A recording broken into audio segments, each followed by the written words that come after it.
Hello and welcome back to the True Julo YouTube channel. My name is Fanchon Cox and this is the hardest part of starting these videos, but I'm going to be telling you you should do this, so I'm going to do this, which is I'm going to ask you to click the like button if you're enjoying this video or other videos you see on the channel, and also subscribe to the channel because by doing that you help other people get to see this channel and this content. And I'm really doing this because I want Hollywood to look more like what the world looks like. And so the more people that see this and hopefully learn from these videos, the more colleagues I'll get to have working in Hollywood. So this video is really for people who want to be producers. And if you haven't seen the how to become a producer video, make sure you click on that one and watch that. But once you've decided to be a producer or you've already gotten started on a project, this video really is about how to find projects to produce. And there are a lot of different ways.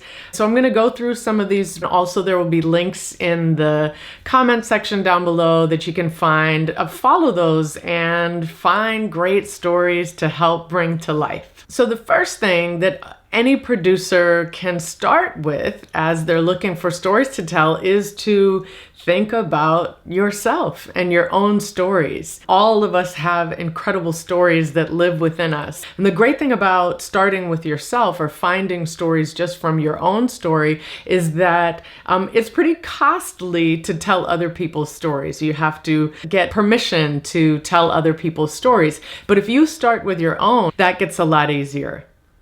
So one idea that I always encourage people to use as they're thinking about stories that they may have for themselves is to think about your name.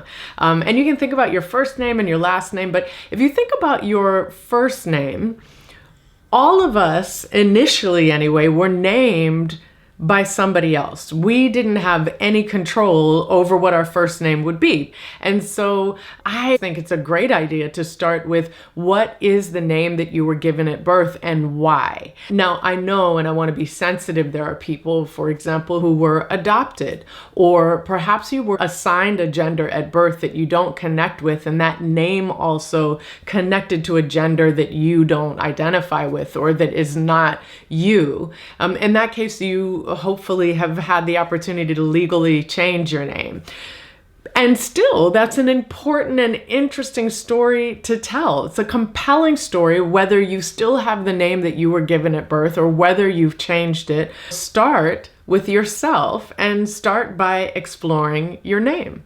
Another thing you can definitely do is to think about life moments, important moments in your life that really still, when you think about them, they bring some kind of feelings for you, strong feelings for you. So things like your first kiss, or how you learned to tie your shoe, or a graduation, or even a death in your family, someone you were close to. These are moments that are going to resonate with lots of people because everybody has also experienced those same moments, but yours is unique. So think about ways you can tell stories, your own stories, that have to do with these important moments in life. Start with your own story.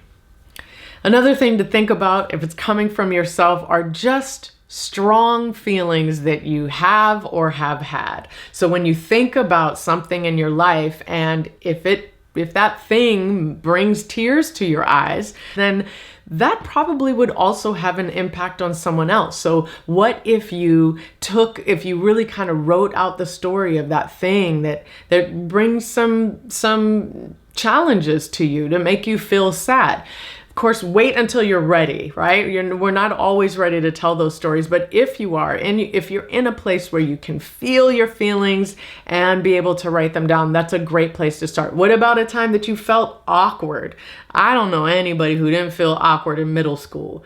That was just, and everybody thought they were the cool ones or not the cool ones, but everybody was feeling awkward in middle school. And as you know, there's lots of great content about people in middle school because everybody felt awkward at that time, but you have a unique experience in being awkward. So what if you think about that feeling? What are things that have made you laugh out loud? Write those down. These are all just ways to plant seeds for yourself around storytelling and around being a great producer, because you will know how to tell stories, and you'll know it because they come from your own life.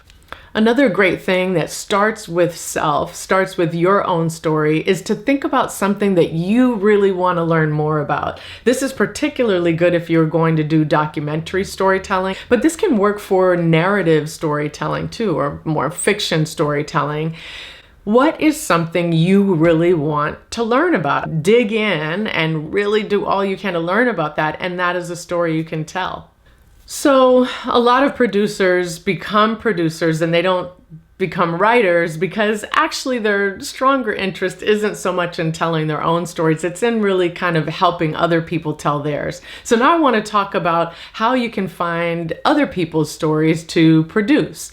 There are some great resources. Again, I'll link them down in the description box. But for example, the Blacklist is a place where writers can submit their scripts. They get voted on. And then the ones that end up getting really good votes and good feedback are available to read. So go to the Blacklist. And I love the Blacklist because they also have the Indigenous list. And the Blacklist, by the way, is for everybody, not just for Black folks, but they then also within those, they have people of different racial backgrounds that represent stories of those backgrounds. So the Blacklist is a great place to start. So another great way to find stories is to look at best-selling books. So you go to the New York Times, for example, and look at their bestseller book list. Now, here's the thing. Don't go with the top 5 or even maybe top 10 bestsellers, because I can guarantee you those have already been sold. I can't tell you how many times I've gotten excited about a book that I've seen on the New York Times bestseller list only to realize that the book was already sold as a film, probably sometimes even before the book itself was completed. But what if you look at number 13 or 14 or 15, or books that are on these lists, but they're not quite as popular? That author may be looking for somebody to help them tell their story, and that's a great way for you to find stories. What about really unusual stories? What about stories that you've read that a lot of people haven't read, or that maybe even rub some people the wrong way, or people don't think they're necessarily interested in it? These kinds of unique stories are great because Hollywood often kind of rehashes all the same stories over and over again. And if you're at a certain level in Hollywood, those are much easier to get made. But if you're just getting started, why not go with something that's really unusual and different? And when you tell people about it, they might become interested, but they had never heard of it. Think about those kinds of stories. Social media is a great place to find stories. There's even a famous film called Zola that was created from some tweets. It is a great place because it's an opportunity for you to hear from storytellers. You get to already vet them around their storytelling, because especially on Twitter, let's say you only have this certain amount of characters to express yourself, and someone who can tell a story on Twitter has really great storytelling skills. Same with TikTok, right? You're so limited in the amount of time you have, but there are incredible stories there. What if you watch those and start to think about, how could I turn this into a short film, or how might this become a docu-series or a TV series that would be fun to watch? So social media is a great place. Another place connected to social media is podcasts. In fact, a lot of podcasts have been turned into visual medium projects. So listen to podcasts. Again, the more obscure, probably the better. What if you've got a podcast you really love that a lot of people aren't listening to? You might be able to find something, find a gem there that you could help turn into a movie or a TV show or a documentary or a series. You can also find really great stories in theater fringe festivals. So fringe festivals are not the kind of Broadway theater that you'd see, or even off-Broadway, which has become more and more competitive. But fringe festivals are often local people. They're often kind of more independent artists. And these festivals really support people like independent artists to have their stories told. So find out if there's a fringe festival near you, or of course right now, a lot of them are happening online, and watch some of these plays and look at live theater as always a great potential for finding something that could become a film or TV project. Another great place to find great stories and great storytellers are film festivals.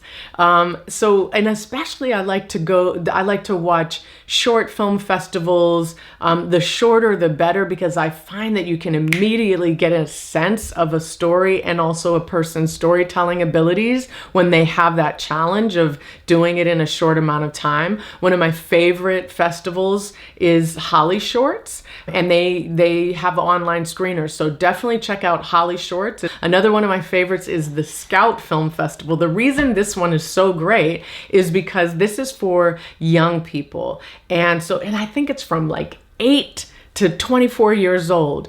And especially when I get to see films made by 8-year-olds and 10-year-olds and 13-year-olds, I know that this person is eventually going to be the next Ava DuVernay. They're going to be the next Oprah Winfrey. They're going to be the next James Cameron.